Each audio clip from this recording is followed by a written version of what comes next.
Nagsimula ang lahat ng tawagin akong serbidor ni Miguel, ang manugang ko, sa loob mismo ng kanyang mansyon. Buong yabang niyang sinabi, "Hiya ka lang, Larry."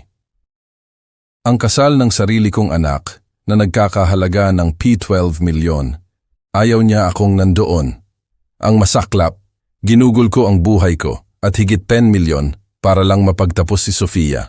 Pero sa kanila, wala akong dangal, wala akong kwenta. Hindi niya alam, may lihim na yaman ako. Ang serbidor na ininsulto niya ay dating isang Golden Globe nominee. Gagamitin ko ang pagiging invisible ko para makapasok sa kasal, para magturo ng leksyon. Hindi na ako mananahimik, babawiin ko ang aking dangal. Kung nasaktan ka na rin ng sarili mong kadugo, like at share, kwentuhan mo ako. Saan ka nanonood? Serbidor lang siya.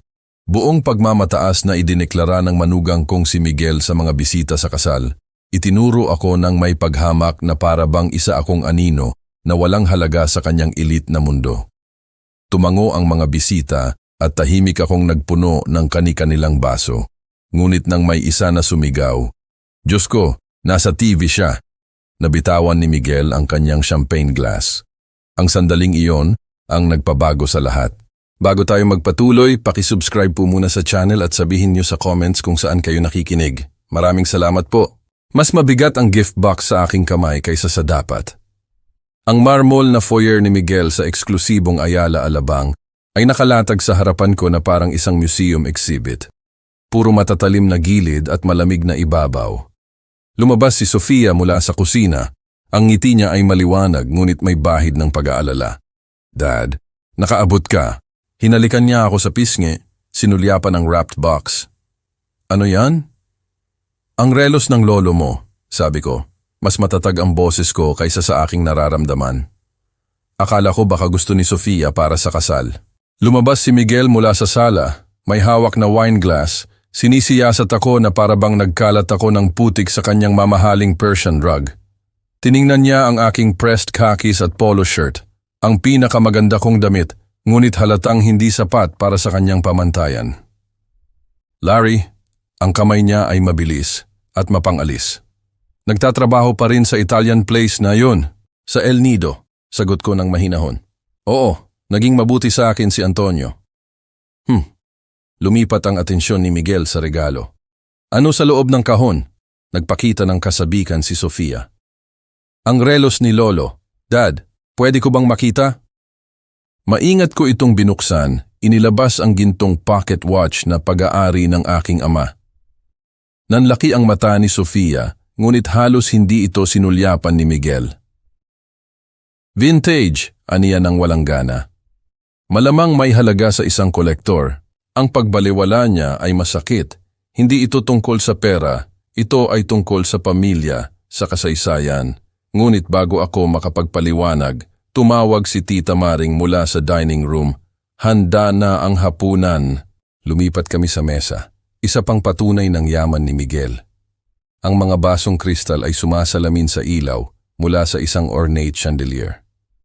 Umupo ako sa upuan na itinuro ni Sofia, lalong nararamdaman na hindi ako nababagay sa mamahaling settings. Kaya, simulan ko, sinusubukang makipag-usap. Ang wedding planning ay tiyak na nakaka-excite. Ilang bisita ang inaasahan nyo. Hiniwa ni Miguel ang kanyang steak ng may tumpak na galaw. Nananatili kaming intimate, mga malalapit na kaibigan, professional associates, mga kasamahan ko sa firm. Idinagdag ni Sofia, mga business partners ni Miguel. Pamilya, syempre. Syempre, ulit ni Miguel, ngunit may kakaiba sa tono niya na nagpatingin sa akin. Nagpatuloy ang usapan sa paligid ko. Wedding venues, catering choices, flower arrangements. Nakinig ako, nag-aalok ng paminsan-minsang komento, ngunit lalong umiiksi ang mga sagot ni Miguel at lalo siyang tumitingin sa akin ng may kahulugan. Sa wakas, ibinaba niya ang kanyang tinidor. "Larry, sa tingin ko may kailangan tayong pag-usapan." Napatigil ang tinidor ni Sofia sa kalagitnaan ng paglalakbay patungo sa kanyang bibig. "Miguel." Tungkol ito sa kasal. Patuloy niya, ang boses niya ay nagiging formal na parang nasa boardroom. "Pinag-iisipan ko ang guest list, ang atmosphere na gusto nating likhain. Sumikip ang dibdib ko. Tungkol saan ito? Ganito. Sumandal si Miguel sa kanyang upuan, kampante. Ang mga bisita ko ay influential na tao, mga tech executive, venture capitalist, miyembro ng city council. Hindi lang ito selebrasyon, ito ay networking opportunity. Miguel, ang boses ni Sofia ay nagbabala. Binaliwala niya ito. Kailangan kong maging direkta, Larry. Serbidor ka. Ang mga bisita ko ay gumagalaw sa ibang sirkulo. Ang presensya mo ay magiging problematiko. Ang mga salita ay tumama na parang pisikal na suntok. Naramdaman kong nag-init ang mukha ko. Humigpit ang aking kamay sa napkin. Sa paligid ng mesa, bumagsak ang katahimikan na kasing bigat ng tingga. Tatay ko yan, sabi ni Sofia, matalas ang boses. At nirerespeto ko yan, sagot ni Miguel ng maayos. Pero ang kasal na ito ay isang investment sa aming kinabukasan. Hindi ko isasakripisyo ang aking reputasyon dahil lang sa misplaced sentimentality. Nahanap ko ang aking boses. Inalagaan ko si Sofia. Nagdoble shift ako para mabayaran ang edukasyon niya. Ang yon ay kahanga-hanga, pinutol ako ni Miguel. Pero ito ang realidad. Nagseserbisyo ka ng pagkain para mabuhay. Ang mga bisita ko ang gumagawa ng trabaho, nagpopondo ng startup, nag-iimpluwensya ng policy. Sa tingin mo ba talaga ay nababagay ka sa ganoong usapan? Umiikot ng bahagya ang silid. May sinasabi si Sofia, tumataas ang boses. Ngunit nahirapan akong mag-focus dahil sa pagmamadali ng dugo sa aking tainga. Walang imik na naglinis ng kanyang lalamunan si Tita Maring. Tumayo si Miguel, tapos na ang kanyang desisyon. Marahil ay dapat nating ipagpatuloy ang diskusyon na ito ng pribado. Larry, sasamahan mo ba ako sa teras? Ang sliding door ay sumara sa likuran namin ng mahina. Pinutol ang mga protesta ni Sofia mula sa loob. Ang teres ni Miguel ay tulad ng lahat ng nasa bahay niya. Mamahalin, dinisenyo para humanga. Sa ibaba, nagsiset up ang mga trabahador ng puting upuan sa hardin. Nagkakabit ng mga ilaw sa pagitan ng mga puno. Ang mga paghahanda sa kasal ng aking anak ay nangyayari sa harap ko mismo. Nagposisyon si Miguel laban sa railing. Ang hardin ay naka-frame sa likuran niya na parang larawan ng tagumpay. Tumayo ako ng awkward malapit sa pinto, hawak pa rin ang gift box. Ang ganda ng tanawin, di ba? Iginuhit niya ang kamay patungo sa mga ilaw ng lungsod sa labas ng kanyang ari-arian.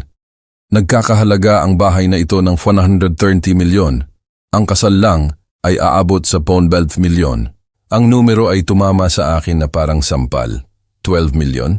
Hindi ko pa nakita ang ganoong kalaking pera sa buong buhay ko. Hayaan na't gugulin iyon sa isang araw lang. P12 milyon? Simula ko. Oo, ang ngiti ni Miguel ay malamig. Ang mga bulaklak ay 850,000. Ang photographer, 450,000 pa. Ang damit ni Sofia, 700,000. Bawat figura ay paalala ng agwat sa pagitan namin. Pinanood ko ang mga trabahador sa ibaba na nag-aayos ng mga upuan na malamang ay mas mahal pa kaysa sa aking buwanang renta. Binayaran ko ang kolehiyo ni Sofia, sabi ko. Ang boses ko ay tahimik ngunit matatag. 4 na taon sa Ateneo, nagdoble shift, nag-ipon ng bawat tip para sa apartment niya noong nagtapos siya para sa kotse niya. Yun ay noon, ang pagputol ni Miguel ay matalas.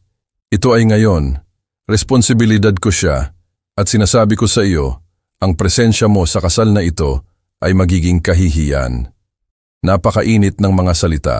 Tiningnan ko ang regalo sa aking mga kamay. Ang relos ng aking ama na tila napakahalaga 1 oras na ang nakalipas. Hindi mo lang pwede at gagawin ko. Lumapit si Miguel, bumaba ang boses niya sa isang bulong. Naiintindihan mo ba kung ano ang ibig sabihin ng araw na ito? Nandyan si Senador Williams, ang mayor, mga CEO na ang mga kumpanya ay maaaring magbago sa kinabukasan ni Sofia. At gusto mong magserbisyo sa kanila ng inumin. Sa pamamagitan ng salamin na pinto, nakita ko si Sofia na naglalakad sa dining room. Ang mukha niya ay puno ng pag-aalala. Patuloy siyang sumusulya patungo sa terrace, ngunit hindi gumawa ng hakbang upang makialam. Anak ko siya, sabi ko. Fiancé niya ako, ang boses ni Miguel ay pinal. At hindi ko hahayaang gawin mong charity case ang kasal niya. Hindi ito tungkol sa family sentiment, Larry. Ito ay tungkol sa pagprotekta sa kung ano ang mahalaga. Halos matapos na ang mga trabahador sa ibaba sa mga upuan. Sunod-sunod na puting upuan, lahat ay nakaharap sa isang altar kung saan magpapakasal ang aking anak sa lalaking ito, kung saan hindi ako papayagang umupo. Sige. Ang salita ay lumabas ng bahagyang marinig. Hindi ako pupunta. Hindi nagbago ang ekspresyon ni Miguel, ngunit nahuli ko ang isang kislap ng kasiyahan sa kanyang mga mata. Masaya akong nagkaintindihan tayo. Lumingon ako patungo sa pinto. Malinaw na tapos na ang usapan. Ang refleksyon ko sa salamin ay tila matanda, talunan. Sa likuran ko nanatili si Miguel sa railing. Malamang ay pinaplano na kung sinong mahalagang tao ang uupo sa dapat sana ay upuan ko. Larry! Pinigilan ako ng boses niya sa pinto. Iwan mo ang relos. Hindi dapat mabigatan si Sofia ng mga paalala ng komplikasyon. Huminto ako. Ang aking kamay ay nasa door handle. Ang gift box ay tila napakabigat. Nang hindi lumilingon, pumasok ako sa loob. Naglakad ako. Nilampasan ang nagtatanong na tingin ni Sofia. Nilampasan ang nag-aalalang pagkunot noo ni Tita Maring. Nakaabot ako sa harap ng pinto bago ako naabutan ni Sofia. Dad, sandali. Ayos lang, sweetheart. Hinalikan ko ang kanyang noo. Hawak pa rin ang relos na hindi nabuksan. Congratulations sa engagement mo. Naglakad ako patungo sa kotse ko nang hindi lumilingon. Ang bigat ng pagbaliwala ni Miguel ay nanuot sa aking mga buto na parang lamig ng taglamig. Ang biyahe pa uwi ay nagdala sa akin sa tatlong magkakaibang mundo.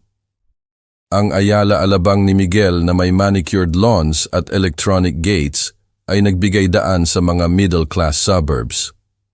Pagkatapos ay sa wakas ay sa aking bahagi ng bayan kung saan ang mga apartment building ay siksikan na parang matatandang kaibigan na nag-i-share ng espasyo. Ang aking gusali ay walang doorman, walang marmol na foyer, tanging isang lobby na may fluorescent lights at mga mailbox na hindi pa napipinturahan sa loob ng maraming taon. Umakyat ako ng 2 palapag, lalong bumibigat ang aking mga binti sa bawat hakbang. Sa loob ng aking 1-bedroom apartment, kumpleto ang katahimikan. Walang mamahaling artwork sa dingding, walang basong kristal na sumasalamin sa ilaw mula sa mga designer fixtures. Tanging mga litrato ni Sofia sa iba't ibang edad, graduation, birthdays, Christmas mornings, noong mahigpit ang pera, ngunit sagana ang kaligayahan. Inilagay ko ang kahon ng relo sa aking kitchen table at tinitigan ito. Ang relos ni Lolo ipinasa sa 3 henerasyon ng mga Collins men.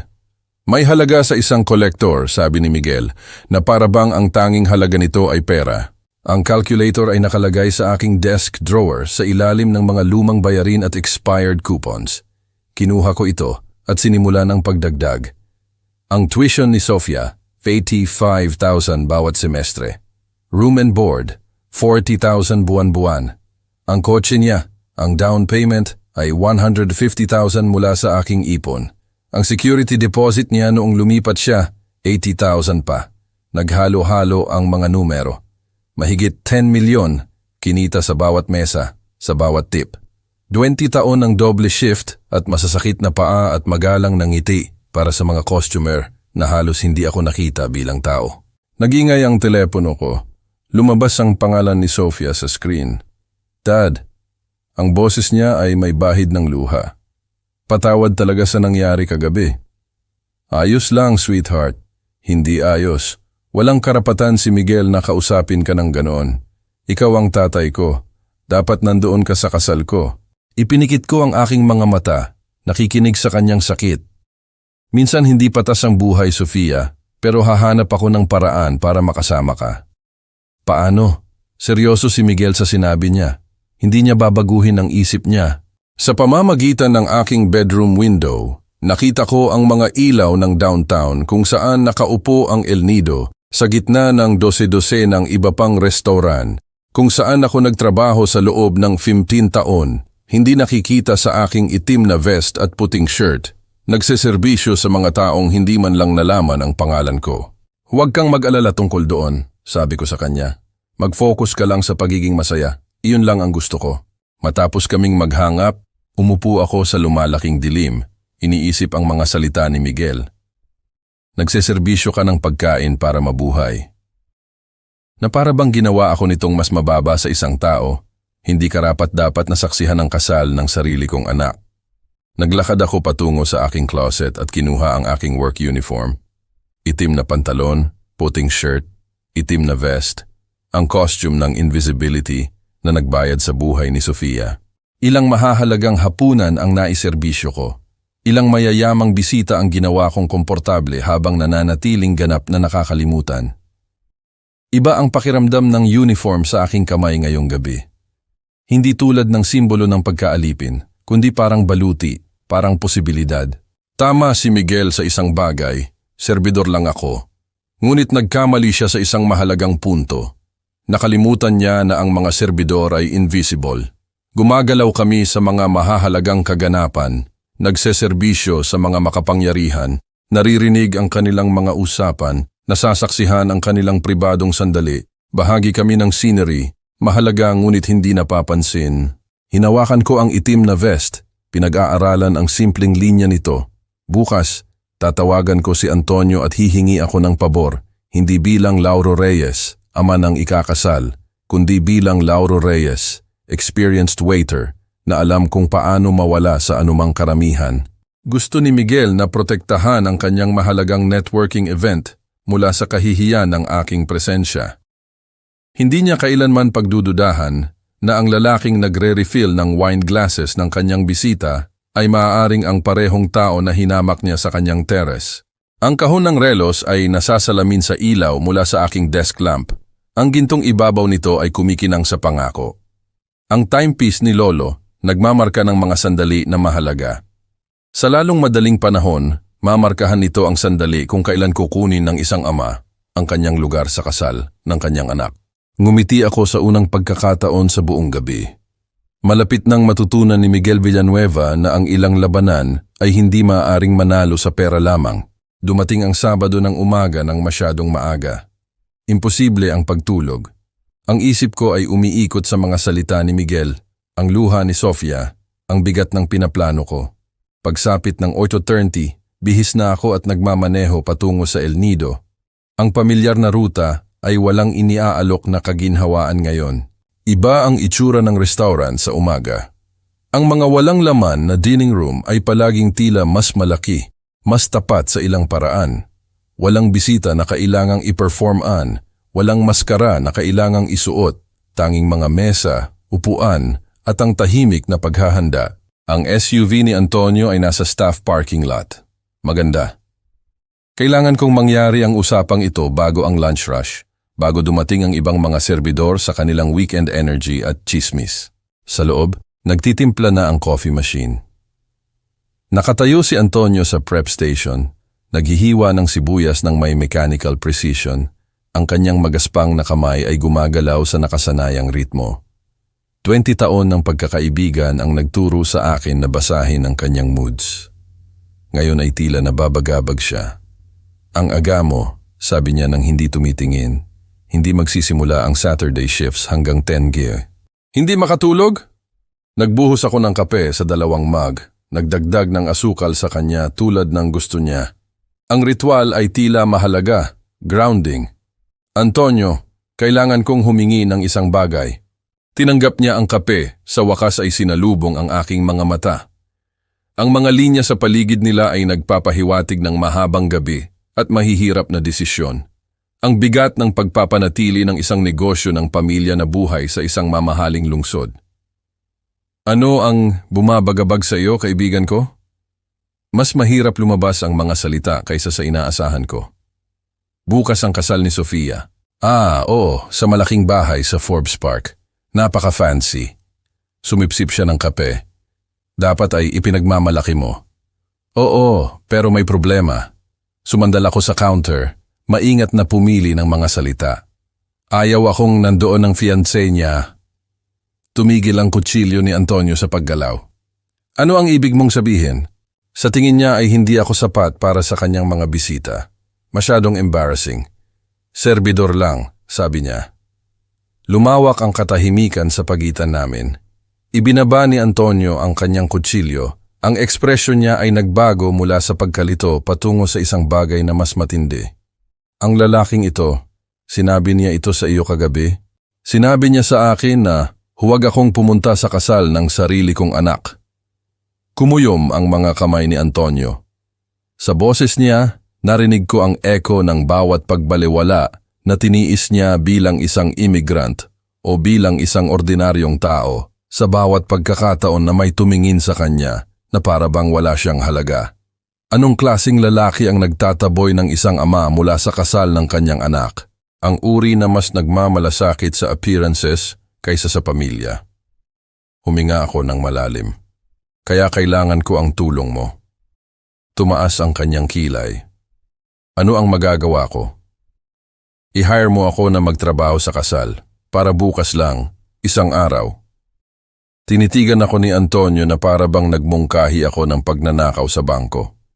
Gusto mong magtrabaho sa kasal ng sarili mong anak, Larry? Baliw yan. Iyon lang ang paraan para makasama ako. Hindi pwedeng ipagbawal ni Miguel ang isang serbidor na magtrabaho sa kanyang event. Magiging invisible ako, bahagi lang ng serbisyo. Pero makikita ko siyang maglakad sa aisle. Nandoon ako kapag nagbigay siya ng kanyang mga vows. Dahan-dahan siyang umiling. Hindi ito tama. Dapat umupo ang isang ama sa front row, hindi magserbisyo ng inumin sa mga estranghero. Minsan hindi natin nakukuha ang dapat, kinukuha natin ang pwedeng makuha. Bumalik si Antonio sa kanyang mga sibuyas, naghiwa ng mas malakas kaysa sa kinakailangan.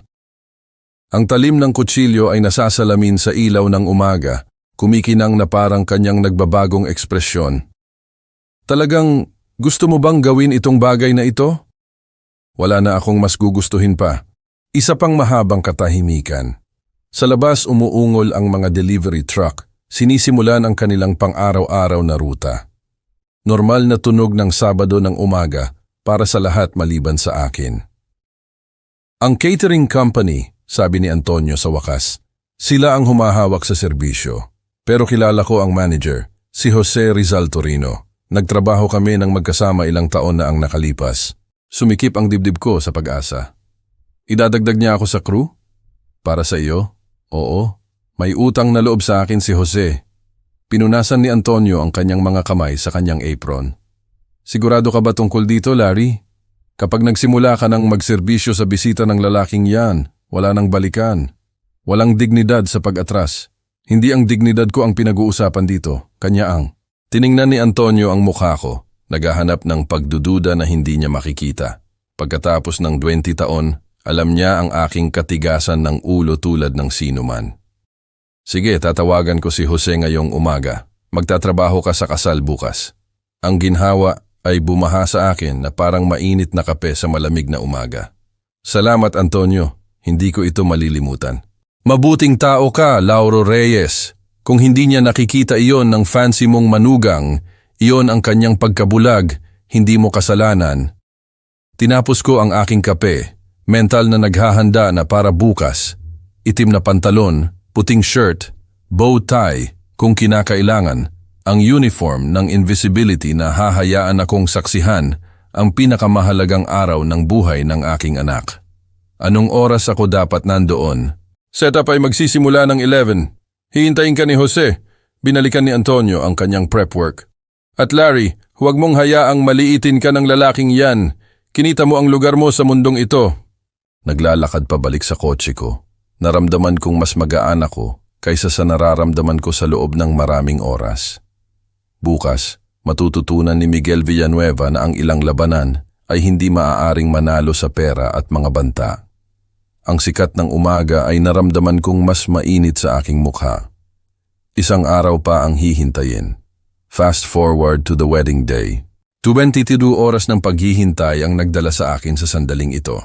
Ang banquet hall ay kumikinang sa ilalim ng crystal chandeliers. Bawat ibabaw ay pinakintab sa pagiging perpekto. Ang mga puting rosas ay dumadaloy mula sa matataas na centerpieces.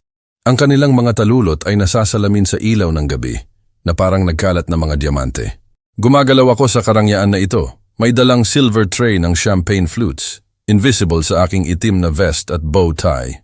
Dumating ang mga unang bisita ng eksakto 9:00.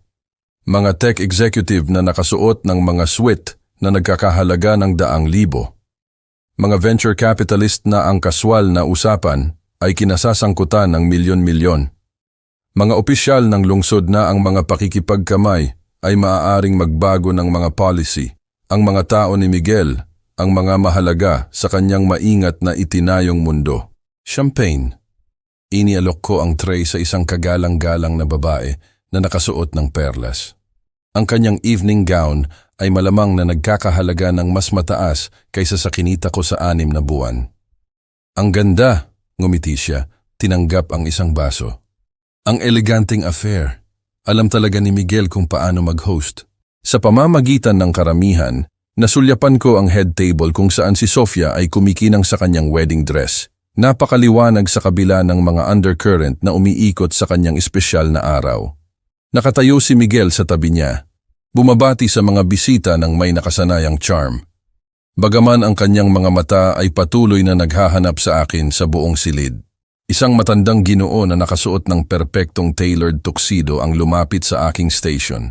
Napakahusay na serbisyo, binata. Napaka-attentive mo. Salamat sir, gusto mo bang mag-appetizer? Kinuha niya ang isang salmon kanape mula sa aking tray. Dala mo ang sarili mo ng maayos. Hindi maraming serbidor ang may ganoong natural grace sa mga araw na ito. Ang papuri ay nagpainit sa akin ng higit sa dapat. Natural grace. Kung alam lang niya ang mga taon ng pagsasanay na lumikha ng kadalian ng paggalaw na ito, ang kakayahang mag-navigate sa mga social space ng may tahimik na kumpiyansa. Matagal nang nagtatrabaho si Larry sa amin, ang boses ni Antonio ay nagmula sa likuran ko. Isa sa aming pinakamahusay na staff members.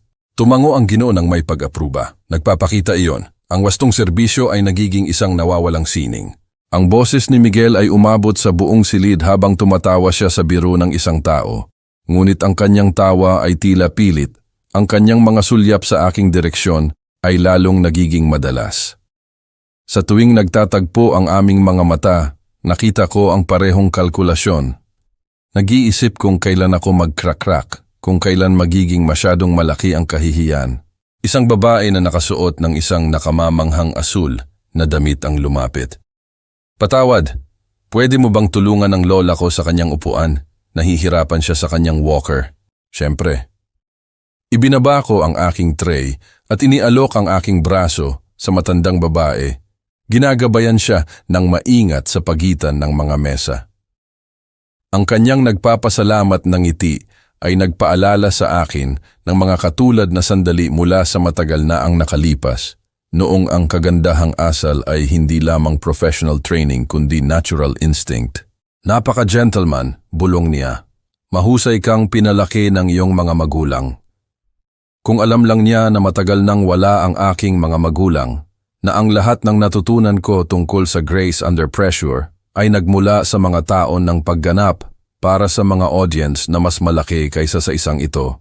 Ang dining room ay patuloy na napuno ng mga piniling bisita ni Miguel. Ang bawat mukha ay kumakatawan sa impluensya, yaman, mga koneksyon na maaaring magpaunlad ng mga karera o sumira sa kanila sa isang bulong.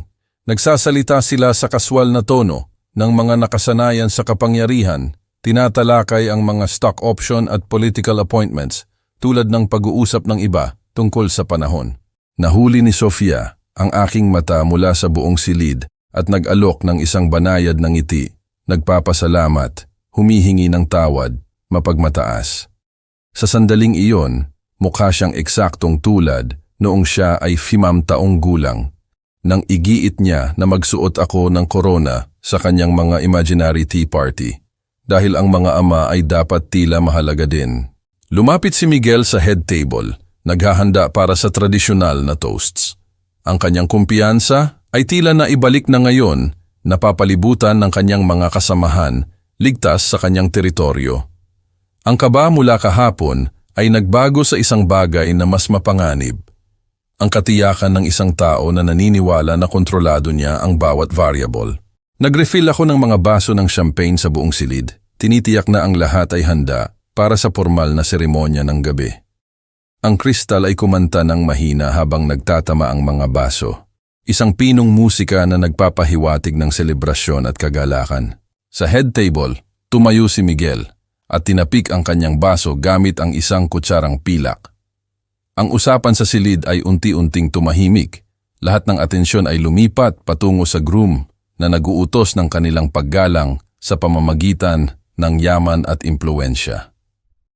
Mga ginang at ginoo, ang kanyang boses ay madaling dinala sa buong espasyo. Kung pwede ko bang makuha ang inyong atensyon sandali? Tahimik ang silid habang naguutos ang boses ni Miguel ng atensyon. Nagpatuloy ako sa paggalaw sa pagitan ng mga mesa. Nagre-refill ng mga baso na halos hindi kailangang i-refresh. Ang aking sinanay na mga kamay ay matatag sa kabila ng lumalaking tensyon sa aking dibdib. Salamat sa inyong lahat sa pagbabahagi ng di kapanipaniwalang gabing ito sa amin ni Sofia, simulan ni Miguel. Ang tono niya ay mainit at kumpiyansa. Napapalibutan kami ng mga taong pinakamahalaga, mga kasamahan na nagtayo ng komunidad na ito, mga kaibigan na sumuporta sa aming paglalakbay, pamilya na humubog sa aming mga halaga. Pumalakpak ang karamihan. Sumilay si Sofia sa kanya. Ang kanyang mukha ay kumikinang sa bridal joy at champagne. Huminto ako malapit sa isang corner table, nakaposisyon ang champagne bottle, naghihintay na matapos ang toast. Ang ekspresyon ni Miguel ay banayad na nagbago. Ang kanyang mga mata ay naghanap sa akin sa buong silid. Ang tagumpay sa buhay ay nagmumula sa pag-unawa sa iyong lugar, mula sa pagkilala sa kung ano talaga ang mahalaga. Inimbitahan namin ang mga tao ngayong gabi na kumakatawan sa kahusayan, tagumpay, ang pinakamahusay sa iniaalok ng ating lipunan. May malamig na nanuot sa aking tiyan. Ang toast ay hindi inaasahang lumiko, lumayo sa tradisyonal na selebrasyon patungo sa isang bagay na mas mapanukso. Kaya mahalaga, patuloy ni Miguel, ang boses niya ay nagiging mas matalas. Nakilalanin ang iba't ibang antas ng kontribusyon. Hindi lahat ay umaabot sa parehong taas. Hindi lahat ay pantay na mahalaga. Ilang bisita ang hindi komportableng gumalaw. Hindi ito ang mainit. Nagkakaisang mensahe na karaniwang inihahatid ng mga wedding toast. Kunin natin ang lalaking ito, halimbawa. Ang kamay ni Miguel ay direktang iginuhit sa akin na naging sanhi upang lumiko ang bawat ulo sa silid. Lauro Reyes, serbidor lang siya. Hindi kailanman naging mahalaga ang anumang bagay. Hindi kailanman nagtayo ng anumang pangmatagalan. Isang lalaki na nagpeak noong siya ay 20s at gumugol ng 40 taon sa pagdausdos pababa. Ang champagne bottle ay tila napakabigat sa aking mga kamay. Pumuti ang mukha ni Sofia, ang kanyang mga mata ay nanlaki sa takot. Sa buong silid, nagpalitan ng hindi tiyak na tingin ang mga bisita. Halatang hindi komportable sa kalupitan na nangyayari sa harap nila. Gusto niyang maging bahagi ng selebrasyon na ito. Lumakas ang boses ni Miguel. Pinakain ng atensyon. Pero ang totoo, may mga makers at may mga servers, mga leader at tagasunod, mga taong mahalaga at mga taong umiiral lang upang mapadali ang buhay ng mga nakagawa. Inilagay ko ang champagne bottle sa pinakamalapit na mesa nang may maingat na katumpakan. Nananatiling matatag ang aking mga kamay, bagaman ang puso ko ay humahampas laban sa aking mga buto-buto. Miguel, huminto ka na. Ang boses ni Sofia ay halos hindi marinig, nawala sa natigilang katahimikan. Ngunit si Miguel ay lampas na sa paghinto ngayon, nalasing sa kapangyarihan at sa pagkalasing ng pampublikong dominasyon. Ang ilang tao ay ginugugol ang kanilang buhay sa pangarap ng kabuluhan, habang ang iba ay talagang nakakamit ito. Ang pagkakaiba ay fundamental, hindi nababago, natural selection sa pagkilos. Inayos ko ang aking bow tie at pinatag ang aking vest, mga ugali mula sa ibang buhay na automatikong nagpapakita. Nang magsalita ako, ang boses ko ay malinaw na dinala sa tahimik na silid. May gusto pa bang champagne? Ang simpleng tanong na inihatid ng may perpektong kahinahunan ay tila bumali sa momentum ni Miguel. Tinitigan niya ako, marahil ay umaasa ng galit, luha o depensibong pagbibigay katwiran. Sa halip, natagpuan niya ang parehong professional courtesy na ipinakita ko sa bawat bisita ngayong gabi. Ilang tao ang tahimik na tumango. Kinuha ko ang aking bote at ipinagpatuloy ang aking mga rounds, gumagalaw sa pagitan ng mga mesa, nang may parehong magandang kakayahan na pinanatili ko sa buong gabi. Ang bawat pagbuhos ay tumpak. Ang bawat interaksyon ay magalang at mainit. Nanatiling nakatayo si Miguel, ang kanyang toast ay nakabitin na hindi natapos sa hangin. Ang malupit na mga salita ay nakamit ang kanilang layunin, itinatag ang kanyang dominasyon, ipinakita ang kanyang kapangyarihan na manghiya ng walang kahihinatnan. Ngunit ang isang bagay sa aking kalmadong tugon ay tila nag-agaw sa kanya ng kasiyahan na inaasahan niya. Isang matandang babae malapit sa bintana ang naglinis ng kanyang lalamunan. Marahil ay dapat na tayong kumain ngayon. Ang iba ay bumulong ng pag-ayon, nagpapasalamat sa anumang pagtakas mula sa hindi komportable na sandali. Pinisil ni Sofia ang kanyang napkin sa kanyang mga mata, sinusubukang protektahan ang kanyang makeup habang pinoproseso ang takot sa kung ano ang nangyari. Inabot ko ang kanilang mesa huli, lumapit ng may parehong professional demeanor na ipinakita ko sa lahat. Mas maraming champagne para sa ikakasal. Tumingin sa akin si Sofia, may mga luha na nagbabantang bumuhos. Dad, pasensya na talaga. Araw ng kasal mo, sweetheart. Wala nang iba pang mahalaga. Pinanood ni Miguel ang aming pag-uusap ng may nakasara na mga mata. Marahil ay napagtanto na ang kanyang pampublikong pag-atake ay nabigo na sirain ako tulad ng inilaan. Kung mayroon man, ang aking kahinahunan ay nagpakita na ang kanyang kalupitan ay tila petty at maliit. Ang silid ay umingay sa hindi komportable na enerhiya. Ang mga bisita ay nahihirapan na iproseso ang nasaksihan nila. Unti-unting nagsimula ang mga usapan, ngunit ang kagalakan ng selebrasyon ay nalason ng pagpapakita ng kapangyarihan ni Miguel. Naglakad ako patungo sa kusina upang tingnan ang susunod na course. Iniiwan ang isang silid na puno ng mga tao na maaalala ang gabing ito. Hindi para sa elegance nito, kundi para sa sandali. Nang pinili ng isang groom ang kalupitan kaysa sa selebrasyon. Ang pinsala ay nagawa, ngunit nakatayo pa rin ako. 15 minuto na ang nakalipas mula ng toast ni Miguel at ang silid ay umuugong pa rin sa natitirang hindi komportable. Nagpatuloy ang mga usapan, ngunit may dala silang artipisyal na kalidad. Ang mga bisita ay mas nagtatrabaho kaysa sa karaniwan upang mapanatili ang festive spirits.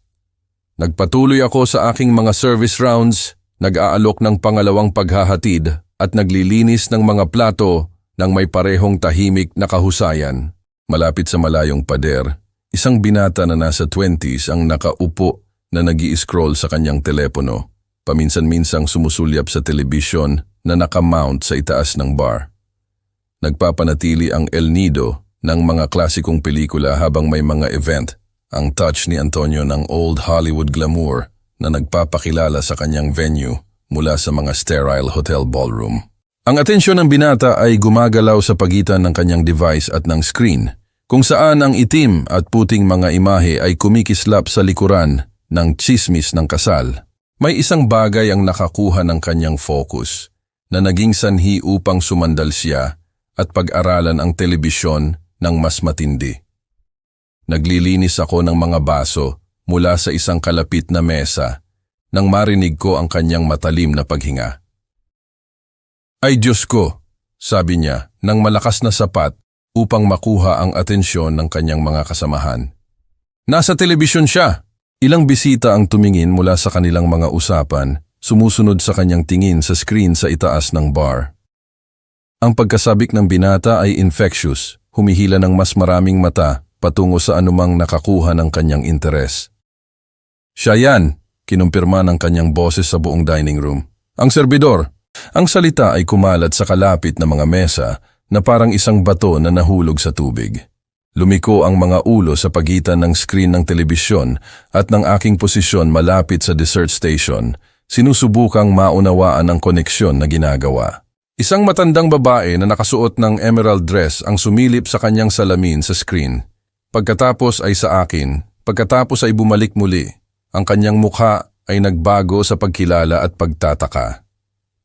Naaalala ko ang pelikulang yan, sabi niya. Nanginginig ang kanyang boses sa pagkasabik. Napakaganda niya. Ang galing umarte.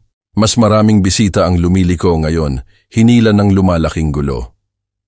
Ang telebisyon ay nagpakita ng isang binata na nakasuot ng naval uniform.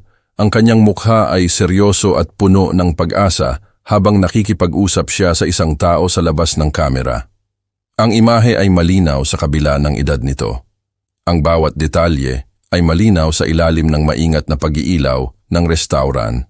Siya talaga yan, kinumpirma ng isa pang boses. 30 taon na mas bata, pero siya talaga ang parehong tao. Naramdaman ko ang bigat ng bawat tingin sa silid na nakalagay sa akin na parang spotlights. Ang maingat na invisibility na pinanatili ko sa buong gabi ay biglang nawala. Pinalitan ng hindi komportable na exposure na ginugol ko ng mga dekada sa pag-iwas. Ang baso ng champagne ni Miguel ay nadulas mula sa kanyang mga daliri, tumama sa kanyang plato nang may matalas na tunog na tila nag-echo sa biglaang katahimikan. Namutla ang kanyang mukha. Bahagyang nakabukas ang bibig habang nakatingin siya sa pagitan ng telebisyon at sa akin. Mga ginang at ginoo, tawag ng binata, nakatayo na ngayon sa kanyang pagkasabik. Mayroon tayong tunay na movie star na nagseserbisyo sa ating champagne. Ang paghahayag ay kumalat sa buong silid na parang apoy. Kinuha ng mga bisita ang kanilang mga telepono, naghahanap sa mga movie database at streaming services. Ang mga matatandang attendee ay nagbahagi ng mga alaala ng pagtingin sa aking mga pelikula sa mga theater. Ang kanilang mga boses ay nagiging masigla sa nostalgia at pagtuklas. Lauro Reyes, basa ng isang babae mula sa kanyang telepono. 7 pangunahing pelikula sa pagitan ng 1988 at 1995. Golden Globe nomination para sa pelikulang Dakilang Kapitan. Ang mga kamay ni Sofia ay nakadiin sa kanyang bibig. Ang kanyang mga mata ay nanlaki, hindi sa kahihiyan, kundi sa simula ng pag-unawa. Nakita niya ang mga sakripisyo ng kanyang ama sa pamamagitan ng mga bagong mata na uunawaan ang kalakhan ng isinuko niya para sa kanyang kinabukasan. Nagpatuloy ako sa paglilinis ng mesa sa harap ko. Ang aking mga galaw ay hindi nagbago sa kabila ng pagsisiyasat. Ang binata sa screen ng telebisyon ay naghatid ng kanyang mga linya ng may pag-iibigan at paniniwala. Habang ang mas matandang lalaki sa dining room ay ginagawa lang ang kanyang trabaho. Bakit hindi mo sinabi? Tawag ng bisita. Ang kanyang tono ay magalang kaysa sa panunuya. Tumingin ako mula sa mga plato na pinapatong ko. Sinasalubong ang kanyang tingin ng may parehong tahimik na dignidad na pinanatili ko sa buong gabi. Hindi tungkol sa akin ang gabing ito. Ang simpleng tugon ay tila nagpalalim sa pagkaakit ng silid. Narito ang isang tao na nag-utos ng mga screen ng sinehan na kinilala at ipinagdiwang, ngayon ay nagseserbisyo ng champagne nang hindi naghahanap ng pagkilala o espesyal na pagtrato. Nanatiling frozen si Miguel sa head table. Ang kanyang masalimuot na plano para sa dominasyon ay gumuho sa paligid niya.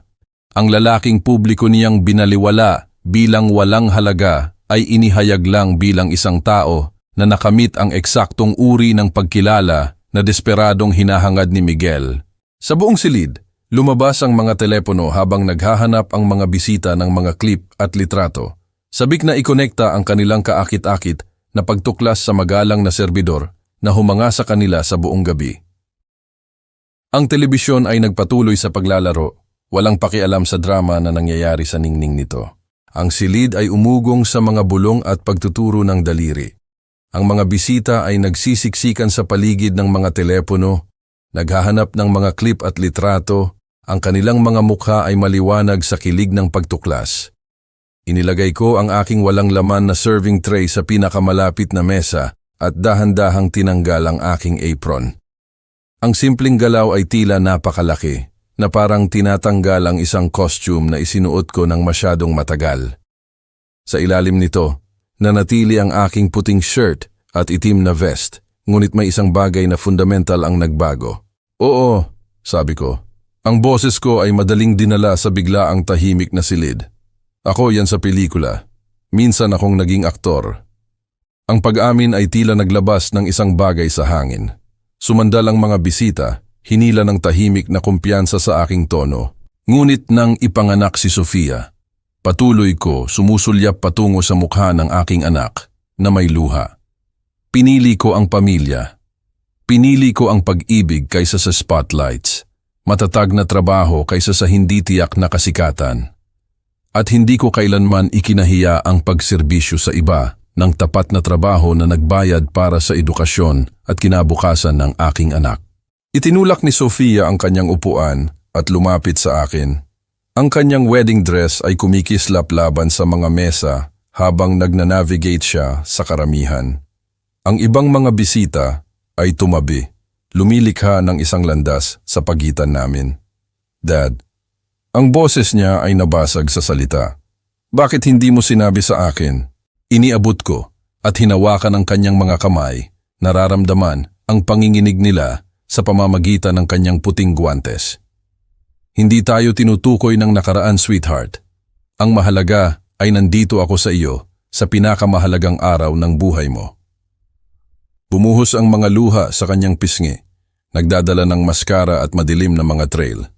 Ibinigay mo ang lahat para sa akin. Nakakuha ako ng lahat, pagtatama ko. Isang anak na naging isang pambihirang babae. 20 taon ng panunood sa iyo na lumaki, matuto, magtagumpay. Walang role ang makapagbibigay sa akin yan.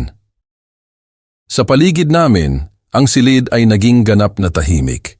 Kahit ang kitchen staff ay lumabas mula sa kanilang station, hinila ng emosyon na nangyayari sa kanilang dining room. Isang matandang lalaki malapit sa mga bintana ang tumayo muna. Tunay kang Ginoo, sir. Ang mga salita ay tila bumali sa isang dam. Tumayo ang ibang mga bisita. Ang kanilang palakpakan ay nagsimula ng tentative ngunit lumalakas. Sa lalong madaling panahon ang buong silid ay nakatayo.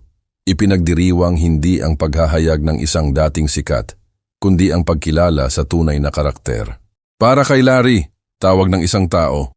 Para sa mga totoong lalaki na pumipili ng pamilya, dagdag ng isa pang boses. Nagpatuloy ang palakpakan, mainit at matagal. Tumingin ako sa mga mukha na nakasaksi sa aking kahihiyan, isang oras na ang nakalipas. At ngayon ay walang ipinakita, kundi paggalang at paghanga.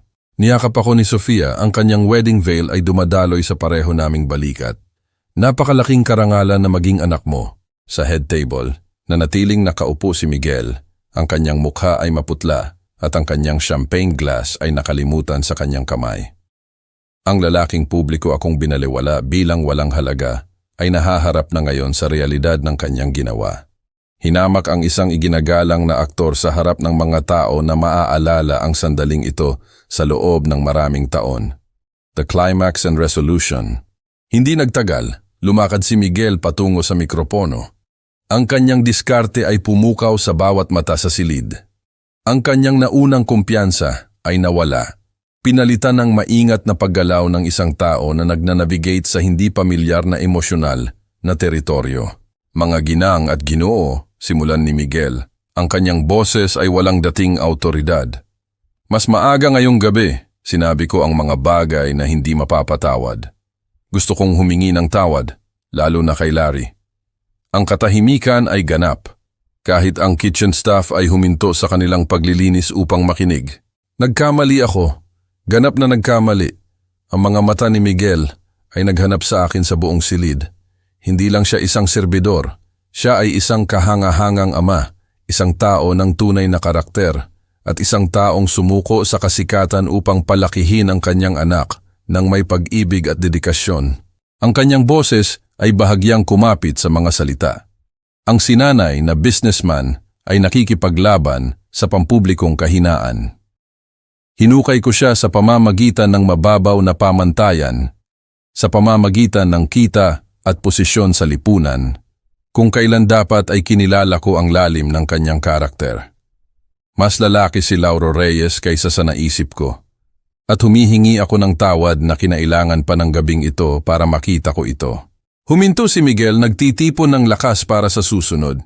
Larry, kung tatanggapin mo, gusto kong magsimula ulit, hindi bilang ang nakakahiya na biyenan na sinubukan kong itago, kundi bilang ang minamahal na ama ni Sofia, malugod na tinatanggap at pinarangalan sa aming pamilya. Nagpigil hininga ang silid, lahat ng mata ay lumiko sa akin, naghihintay ng aking tugon sa pampublikong pagbabalik na ito. Naglakad ako patungo sa head table. Ang aking mga hakbang ay sinukat at kalmado. Pinanood ni Sofia ng may luha na dumadaloy sa kanyang mukha. Ang kanyang mga kamay ay nakadiin sa kanyang puso. "Salamat, Miguel," sabi ko. Ang boses ko ay malinaw na dinala sa tahimik na silid. Pamilya ang pinakamahalaga. Ang lahat ng iba pa ay ingay lang. Inabot ko ang aking kamay sa kanya. Kinuha niya ito gamit ang pareho niyang kamay. Ang galaw ay higit pa sa isang pakikipagkamay. Ito ay isang tulay sa buong kalaliman na nilikha ng kanyang naunang kalupitan. "Pasensya na," bulong niya ng malakas na sapat para marinig ng mga kalapit na bisita. "Naramdaman kong na-threaten ako ng relasyon mo kay Sofia. Natakot ako na gagawin mo akong tila maliit kumpara sa iyo." "Ikaw mismo ang gumawa niyan," sagot ko ng mahinahon. "Ngunit maaari tayong sumulong mula rito." Tumayo si Sofia at lumapit sa amin. Ang kanyang wedding dress ay dumaloy sa paligid niya na parang ulap.